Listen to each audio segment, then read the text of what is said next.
Real Madrid lang. Mas mahusay na artista si Paolo Contis. Baka umiyak si Lulu. Baka umiyak siya kung...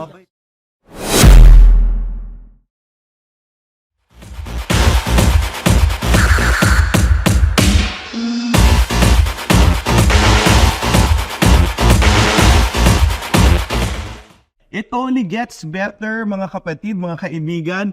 Magandang hapon, magandang umaga. Kami po ang Troy Carato.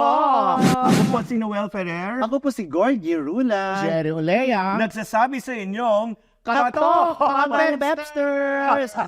May kwento ako sa isang, kumbaga, love dyan ni Gorgie. Ay. Rob Gomez. Love ko talaga. Kaano na ni Natawa Gary? sa kain tayo. At Oo, anak ni Gary. So, Oo. Kasi nakausap Pinaglaruan ko siya natin doon. si Rob Gomez Pinaglaruan ko si Rob. Regal Legacy Legacy. last. Okay. Oo. Tapos, siyempre, nasabi niya, napanood niya yung music video ng Kain Tayo. Ginawa kasing novelty song yun eh. Kinanta na ni Oo. Wilbert Tolentino. Oo. At Oo. least, something came out na maganda, na mabuti. Okay. Para dun sa Kain Tayo issue. Natawa na lang doon si Si Rob. Rob. Once lang niya napanood. At least, si Tito Gorgie naman, Ibang kainan. kainan. Kinuntawan. Oo, last Wednesday. Last Wednesday po ay sinelebrate ni Senator Bong Revilla Jr. ang kanyang 58th kaedad. Oo, di ba? Year of the horse. Pareho kayo. Pareho Happy kayo, birthday. 58th birthday ni Senator Bong na ko pa nga sabi ko, bakit patanda ka ng patanda? Pero pabata na pabata. Oo, at ang payat niya ngayon Oo, kasi talaga namang noong nagre-recover siya doon sa operasyon, dahil sa kanyang Achilles tendon na yun, ay hindi siya nagpapabaya na kung kaya niya mag-workout, may gym siya doon sa bahay niya, talagang nag-workout siya, tapos sabay therapy doon sa kanyang paa. So, pwede na raw siyang medyo konting talon, tapos takbo ng konti, pero hindi pa tuloy-tuloy.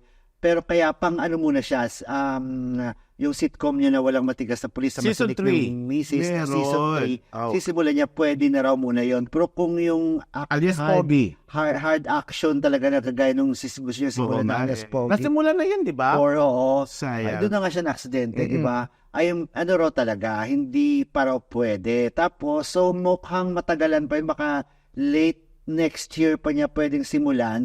Kasi, maging abala na sa pangampanya sa darating na eleksyon, di ba? But yung February, papalabas na yung walang matigas season 3. Oo. Sabay At na rin doon. sinong pinakatigasin doon na paborito mo? Yes, nakachika na nga namin doon. Doon din dumating. Naabutan ko siya, kain ng kain, lakas kumain. Pero paano nakainom na? Kain tayo, sabi. Kain siya ng kain tayo, sabi ng gano'n. Oh my God. Ni Ninyo Mula. Okay. Sabi ko naman, syempre, sabi ko, pagkakita ko sa kanya, niyakap ko siya, sabi ko, ihag mo naman ako kay Sandro. Sinabi niya gano'n? Ako. Siyempre, Mahirap pa, Sabi ko- independent contractor ka din. Oo, di sabi ba? ko, iyakap ka naman ako kay Sandro. Kasi sabi ko, alam ko mahirap din yung pinagdaanan naman, niya. totoo In naman. fairness naman sa kanya, kung ano man doon, kung sino man doon yung nagsasabi ng totoo, mahirap pa rin yung hinarap ni Sandro. Kasi for a 23-year-old na bata na sabihin mo yun lahat, Totoo rin naman. public, kung anong ginawa sa iyo, kung may kasalanan man siya or kung may kagagawan talaga, kung kasalanan yung dalawang independent contractors na sina Jojo Nones at Richard Cruz, silang tatlo lamang nakakaalam. Parang Diba? nababagong moral. Silang tatlo lang naman nakakaalam. Nababagong sabi moral.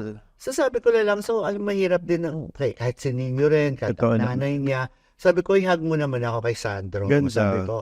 So sabi niya, hanggang hug lang ha. Masakit po.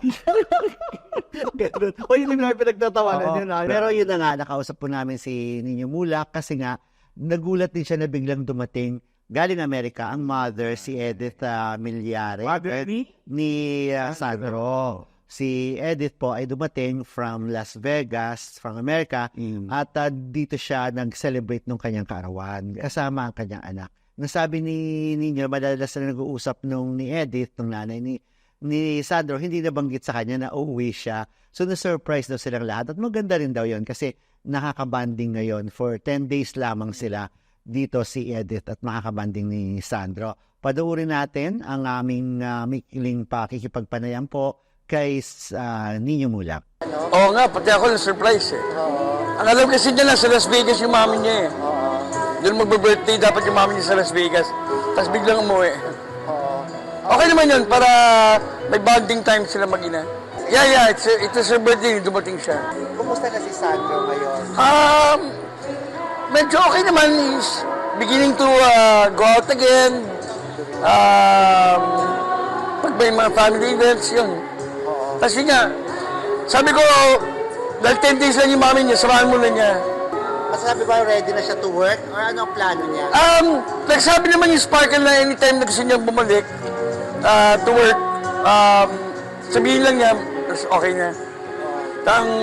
Ang plano sa kanya ng Sparkle, bibigyan siya ng sarili niyang tent, tapos sasabihin yung buong production na bawal siya kausapin tungkol dun sa nangyari. Ganun. Pero he's not ready yet eh. Pero sabi ko nga sa kanya, the only way to go back to normalcy is, hindi nga, sana magkaroon siya ng lakas ng loob na mag-work ulit para bumalik yung normalcy sa buhay niya. Ikaw bilang ama ni Sandro, tingin mo makakabalik siya sa gaya ng dati at makakabawi siya doon sa kanyang career dahil gusto pa rin niya ituloy ang pag-artista? Si Sandro ba, alam naman niya pag ayaw niya bumalik sa pag-artista, meron siyang fallback eh. Meron kaming company, di ba pwede naman siyang mag-negosyo. Pero pag gusto niya, full support pa rin talaga ako sa kanya. Siyempre kahit pa paano magkakaroon ng lamat yan sa kanya, no? Pero in God's time, alam ko, sana makabalik siya talaga sa tulad ng dati. Ayan. Alam mo, naramdaman ko pa rin yung parang kahit mismo si Nino, parang may trauma rin siya. Sa nangyari. Parang mabigat pa rin sa kanya. Dala na pinagdaanan niya ng kanyang anak. Mahirap kasi siya rin yung guardian, di ba? Oo. Habang wala yung nanay. Oo. At pag bumalik sa trabaho man, kung sakali na ready na bumalik sa trabaho si Sandro, dapat nga naman talaga iwasan pag-usapan yun. Totoo. Di ba? Pero ang social, may sariling tent. Para ma-assure ka na may sariling tent. Protection siya. Major yun. Oo, may sarili siya, hiwalay siya para may protection lang siya talaga. Not all artists are given that privilege sa may sariling tent. Mm.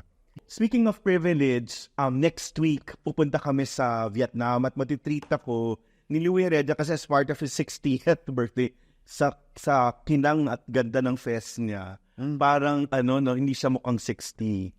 So, pero si Louie will be there treating us at kasama si Dayan Casillejo na dati di ba pinag-prepare silang dalawa. Hindi ba So, niligawan si Dayan? Diba? Oo. Si Liwing at saka si Butch Francisco, di ba? Niligawan nila si Dayan. Oo, Kaya nagkaroon sila. Totoo. Nagkagap sila, di ba? Nagpareho sila sa revista, nakatira. Pero ang May level gusto, di nila ba? kay Dayan, wala mo si Dayan din, ibang klase. Gabby Concepcion. Oo, totoo yun. At a certain Oo, point. Gabby, oo. Ibang klase yung history ni Louie. But no, going back, we're going to Vietnam to support Atisa Manalo. So, kasi all along you're expecting her to win Binibining Philippines. Yung parang Miss Philippines World, Miss Universe Philippines. Hindi siya nanalo. So, Cosmo, sa Miss Cosmo International, at ang laki daw ng premyo, pera. So, if ever first na So, pero meron din dong inaabangan kung lalaban ba ng bongga doon si Frankie Russell. oo nga. Kasi nire-represent oo naman nga. niya yung New Zealand.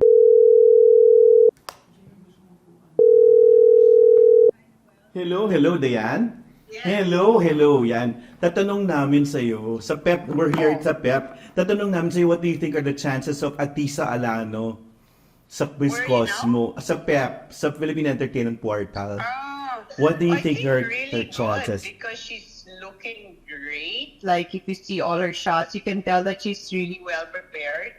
And she's a favorite, di ba, Dayan? Also, like, I was there in her send-off, and I can also say that her Q&A communication skills have really, really improved. Like, she has a lot of depth, and you can tell that she's had a lot of self-reflection, and she knows herself, and I think she knows she's much more mature now in handling herself. Ang galing, no? Parang she's a favorite now in Vietnam, no? Yeah, and she looks fantastic. She looks fantastic. And I just like her aura. Parang she looks very self-assured. Not self-assured and confident in a good way, you know what I mean? Correct, but yet correct. still retaining her sweetness and her and her being very warm as a person. So you think it's a blessing in disguise na hindi siya nanalong Miss Universe Philippines and now she's representing our country there? You never really know what God has planned for you. That's diba? true. So I think that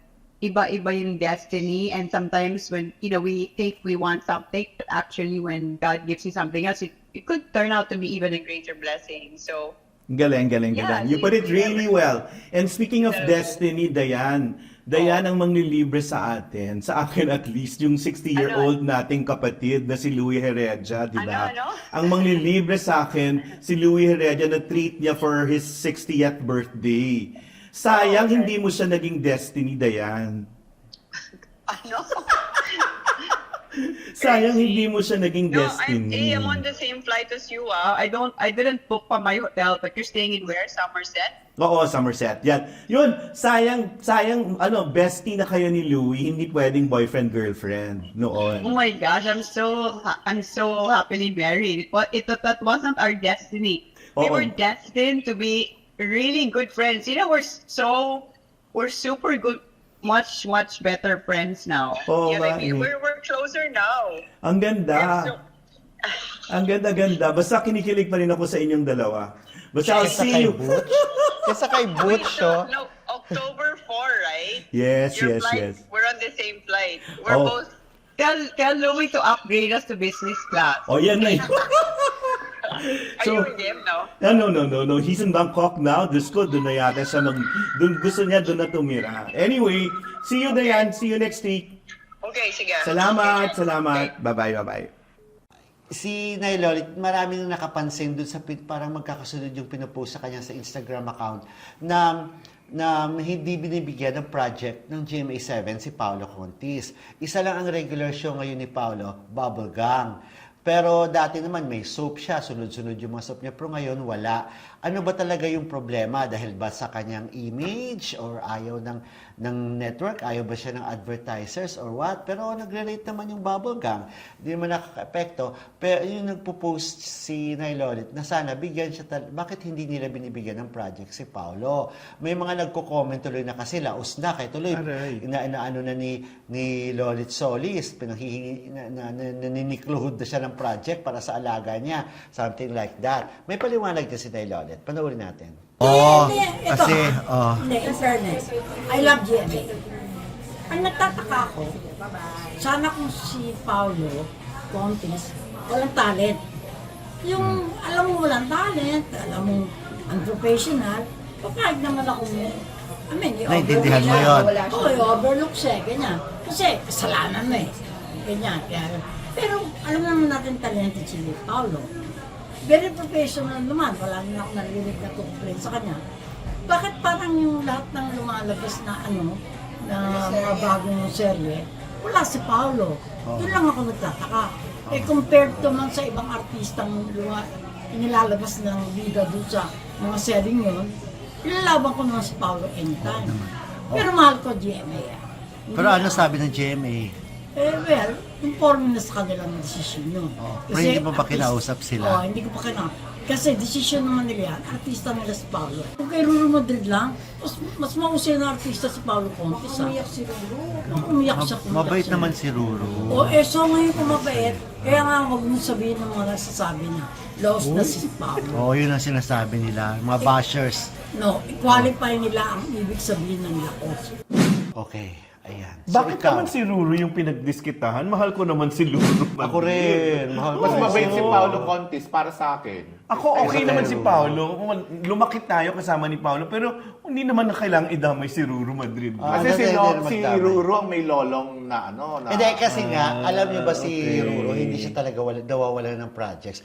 Isa siya talaga sa paborito ng GMA. Pero ito, in fairness man, after hindi yung... pa ba- Entry sa Film Fest. ng public affairs hindi yan, di ba parang ibang Hindi- klase kasi hindi buti na ETV, hindi entertainment. buti na rin lang may sumalo sa kanya na yun. At magaganda yung projects At magaganda niya. yung projects. From Lolong. In fairness, From Lolong, ang Black Black Rider, Rider. ang Black Rider, public affairs din, di ba? Yes. Lumalaban sa Oo, ratings. lumaban pa nun sa At sa Batang awards, Quiapo. di ba? Oo. Sumunod, ngayon, kinakasan na nila yung lolo. Nasa Running Man si, di Oo, ba? Oo nga. si Ruru. Si Ruru. Si Ruru. Di ba hindi nga siya nakapasok? Hindi, Pero sumama sa Pinag- dulo. Oo. Pinag-guest siya. Oo. Tapos, hindi pa sila nagsisimula ng lolong, may naka-line up at isa sa kanya. Pero hindi niya kasalanan Oo nga. yun. Hindi Kasi naman. yun Wala, naman. nabanggit lang siguro. Na-compare lang ni Nay Lolit. Siguro sabi niya, si Ruro hindi nawawala ng project. O, balay ba naman, magkaibigan din si Ruro at Oo si naman. Paolo. Oo naman. Wala, no? Hindi ko pa nga nahinga ng reaction dyan si Paolo, di ba? Pero ewan ko alam kung nandyan siya ngayon. Nasa New Zealand po ngayon si Paolo. At nasa New Zealand siya ngayon. Nagsushoot ng pelikula. Nagsushoot ng pelikula na dinidirect ni Direct Louie Ignacio. Ang ganda ng mga Lost pinupost ni and Direk Found. Louie. Oo. Oo nga. Pero hindi siya sumasagot. Baka nagtitake sila ngayon. Oo, kasi tsaka sabi niya kanina, ang lakas daw ng ulan. Mahina ang signal. Oo, humihina daw, nawawala-wala rin yung signal. Ang lakas daw ng ulan sa New Zealand. Parang sa Lukban lang ninyo, di ba? Ulan ng ulan. Doon, di ba? Kinumpeta rin New Zealand sa Lukban. Oo. Anyway, hindi siya sumasagot. Baka nagtitake siya or what. Try na lang natin din sa mga susunod na episode siguro kung ano. Basta itry pa namin mahinga din ng reaction si Paolo Contis tungkol dyan. Next blind item na. Mag-Jerry na muna mag-blend. Premiadong aktor. Ayaw magpabarat. Barat. Ayaw magpabarat. Ano yan? Bayad sa serbisyo niya? Nakita ko recently itong premiadong aktor. Tapos sabi ko sa kanya, ba't parang hindi ko na siya napapanood sa pelikula? Kasi there was a time sinusunod ang mga ginawa niya pelikula. Sorry naman. Eh yung pala, ang kwento niya, tinapos lang niya yung kontrata niyang 10 pelikula. After that, pahinga na muna siya kasi may award na siya tapos binabarat.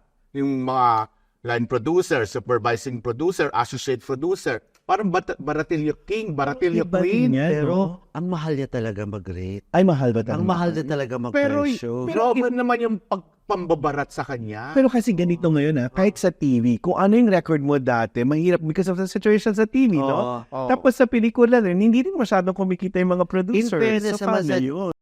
Sa GMA7, kapag tingin nila na kailangan talaga taasan din ang rate ng isang artista, sinasabi Pwede. naman na, pwede ba after nito, bibigyan ka na namin? Pwede ka na namin kasi may Pero kung say mang increase 5,000, 10,000. 10%. Paano pag halimbawa may 10%. nakikiusap ng babarat, bilang manager ikaw, marami kang talent. merong mga projects na kahit barat gusto mong gagawin nila. Totoo. Yun yung... At meron yung halimbawa, may mga kung kaibigan mo, halimbawa, may Totoo book yun. launch, walang bayad. Kay Sir Ricky Lee, nag-anuan pa yung mga Oo, sikat may na gano'n naman artista. talaga. Oo, Kung totoo gusto yan. nila, kung gusto talaga nila yung project. Pero kung lalaki, yan hindi masyadong problema. Pag babae kasi ang dami, di ba? Make-up, damit, di ba? Ang dami, iba pang mga At kaya nga, di ba, nasabi ni Aubrey Miles, kasala sa Shining Inheritance, sabi niya, na-enjoy doon niya ang taping ngayon kasi meron na palang wardrobe, meron na palang glam team. Correct, Hindi correct. na ako namumroblema sa damit na dadalhin ko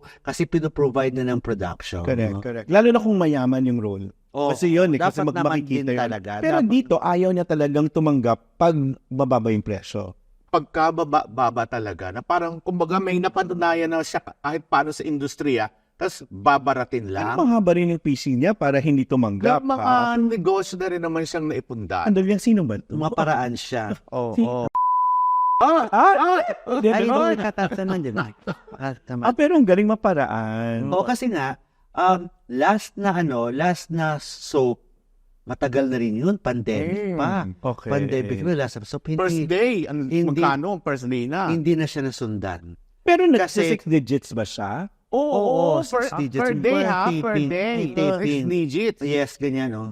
Oo. But we know Oo, of ang actors and actresses na hindi naman ganun Oo. nakalaki. Pag pandemic, nung time na yun, nung pandemic, Importante yung role niya. Hindi pwedeng nung paikliin. pandemic, pumayag ang karamihan na magpa-slash. Kasi nga, siyempre, consider naman natin yung kalagayan natin. Na magbawas talaga, iba talaga, nagbawas ng halos 40%. Totoo yan. So, ayun na, siya talaga, nag-stick siya doon sa kanyang presyo. Iba. Wala na silang magawa kasi kailangan nila tuloy yung taping. Kinagat na nila, pikit mata nilang tinuloy at binayaran nila ng ganun per day. Pero hindi na siya nasundan. Pero ngayon, yun na nga. There Hindi can na be siya- other actors na pwedeng itap of his caliber if ever. May nasabi na Lolit, kung hindi yan kung hindi mo yan tatanggapin yan ni ganyan. Nag-iba. Correct, Oo, correct, ganyan. correct. Wala ka na yung magagawa. Tsaka na tayo magpresyo kung talagang... Pero ang galing niya, buhay pa rin siya. Ngayon, nagsisurvive. Oh, may baon ka na bang blind item? Ako Oo. marami pa ako reserve. Ay! Ay, bread arte mo. Meron sa akin, pero kilala mo rin to. Oh. Isa ring aktor na walang keming pumapatol sa mga boss sa production. Lady boss or bossing na ano? Bossing na Ito naman sa cruise nangyari. Nawala sa taping. Shooting actually ng isang pelikula kasama tong aktor na to. Pero yun pala kasama niya yung in charge ng production. Anong ginawa nila? Nag-magic. Wing Magic. niya. Ay, maraming magagandang magic na yun sa Oo nga. sa TV. Pero kilala mo to kasi Pero hindi ba niya kailangan plasteran o ano? Ay, hindi ko. At siya masim. Si Oo.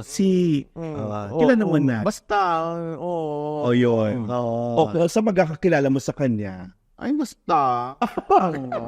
Ito naman, kung ikaw naman, sing din na kwento naman ako sa isang, Okay. sa isang maganda pa rin namang actress. Ganun Maganda din. pa din naman. Mapagbigay din. Hiwalay sa asawa. Oh my God. Pero hindi ito yung may yayamanin na socialite, ha? Parang ganun, sinusundan niya. May Meron history. siyang tung. Siguro may mga ganyan, di ba? Pag hindi na Doon niya nahanap yung yung happy. nadala siya doon sa ganung relasyon. Kung Naalala ko na tuloy yung isang actress. Naligaw sa akin yung yung text yung niya. less. Oo, nag-I love you siya. Pero hindi ba, bumalik na rin yung actress na yun Wala sa na. rin. Oo, Ako rin. sa pagiging pagkababae na talaga. Oo. Yun na. Okay. Tama na muna yun. Ikaw na muna. Yan ang blind item mo. Hindi na. Hindi, karugtong na lang ito nung aktor na Okay. muntik na nagkagirian sila nung direktor sa set. Okay. Ito Noon. yung Oo. Ito yung actor na maputi pa rin. Oo, Guwapo, makinis. Oo. Matambok ang puwet. Yan, di ba? Mahilig mag-adlib sa mga lines. oo. Sa Siya nag-comment pa rin. yung direktor. Siya muna pansamantalang nag-direct dun sa unit na yon. Nag-comment yung director, siya na kaya mag-direct. May ganon. Kasi nga hindi nasunod yung script. Pero sabi naman nila, hindi naman naligaw yung kwento.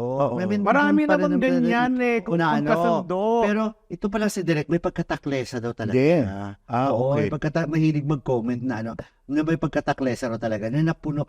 Nagtataka lang daw yung mga production staff. Bakit gano'n na lang ang galit agad ni aktor na sinugo niya si direct? May history na sila. Oo, yun pala. Meron. Matagal ng kinimkim ni aktor na puno na raw, nagkapatong-patong na doon na sumabog. Bakit? Anong kinimkim Kasi niya? mabait naman itong actor na Oo. Kung yun, ang natin kung ano yung galit niya talaga kay direct. So, Oo, meron. meron talaga na meron. Anong galit niya kay direct? Bakit na doon na sa simpleng comment ni direct, Mas kilala ito bilang TV director kaysa film director. Parang wala pang maalala may ginawa siyang film. Pero, akala ko nga, guest director lang siya doon, but malilisan dahil sa talagang director. Yun pala, siya ang director sa second unit. Unit. Oo. Okay. Ngayon, since patapos na rin naman yung taping nila, hindi na siya pinatawid ng first unit. Tapos Doon na siya talaga agad? Tapos yung taping taping nila. Kasi nakapag-banko na Banko sila, sila noon. nabuo na nila talaga yung kwento. So, totoo ba yung actor na to tatakbo daw for election? Parang hindi. Hindi. Pero parang Okay. more sa public service din, tumutulong-tulong din siya. Okay. So, yun, mga kapepster. Pero bago yan, Sir Noel, papasalamat lang tayo kasi doon sa first Okay. at saka sa second app natin, di ba? Natututo pa kami. Oo, sa second up talaga, ang daming mga nag-comments na natutuwa sila doon sa ating programa at ang sipag ng mga Katden fans na Talaga. nag-share Galing, doon no? sa pangalawang episode natin. At tayo excited tayo mapanood yung pelikula nila. Kasi Hello, lumabas Love yung kanilang teaser na pwede natin ipakita oo. ulit dito. Yung Hello Love Again. Nakaka-in-love. Sa tingin ko, by November, magpipeak na yung Alden Katden na love team at sana sabihin na nila na sila na.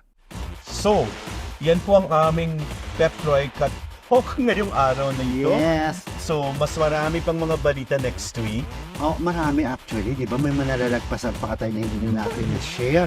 Yung Regal Legacy, Tama, na ibang-iba na siya talaga, di ba? Yung, di ba, Jen, yung hindi na siya kagaya nung nandyan si Mother Lily. Di ba? Iba na siya talaga ngayon. Siyempre, At iba na eto na, papasok na tayo sa isa pang buwan. When we come back, October na, ang bilis ng panahon. So we're towards the last quarter, kaya mga pepsters. Pero teka muna, Sir Oh, Noel, October ano? na, malalaman na ba natin kung extended ang submission ng Metro Manila ng Film Fest. Philippines Oo nga. Films, ng Metro Ang sabi ng mga taong dami daw ulan-ulan. Sana. Oo para... Kasi ng di ba, yung Metro Manila sinisigla, 2 weeks na Oo nga, na-delay. nag-delay. Oo, sana lang wala na masyadong ulan kahapon. Nung isang hapon, meron pang beam doon sa Cavite daw. talaga. Ano yung main kahapon na sa Paranaque rin. So, tingnan natin yung mga sitwasyon na sana walang pagulan na makakatigil, makakabalan ng mga shooting. Pero, nandito tayo si Noel Ferrer, Ako po si Gorgie Rulat. Jerry Onea. nagsasabing, kato mga Bexers dito lang sa Troy Katot!